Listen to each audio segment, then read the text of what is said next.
কি কয় এটা তো একটা অসভ্যদের দেশ, তোদের দেশ পড়ছে। অসভ্যের দেশের একমাত্র সভ্য মানুষ আমরা ফজলুর রহমান ওরফে ফজলু চাচা। আমি হইলাম ফজা পাগলা।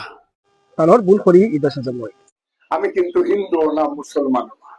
তানোর ইন্ডিয়া কিংবা পৃথিবীর অন্য কোনো দেশও জন্ম উচিত আছে। আপনার আমরা দেশের একমাত্র সভ্য মানুষ ফজলুর রহমান ওরফে ফজলু চাচা তোরা অমায়িক গালাগাল একটু হয়ে যায়। আরে হারামজাদারা রাজাকারের বাচ্চারা, তোরা বাচ্চা তোদের বাপ দাদা 14 করেছে 100 বছর পর্যন্ত মাপ চাইলে তোদের আমরা ক্ষমা করব না। এই চোরের বাচ্চা, এই বাটপারের বাচ্চা, এই ঠিকা ওই গাঞ্জিটকা ঢাকায় কর বাসে বেড়া ইসলামিক নষ্টকে আমি একটা জায়গায়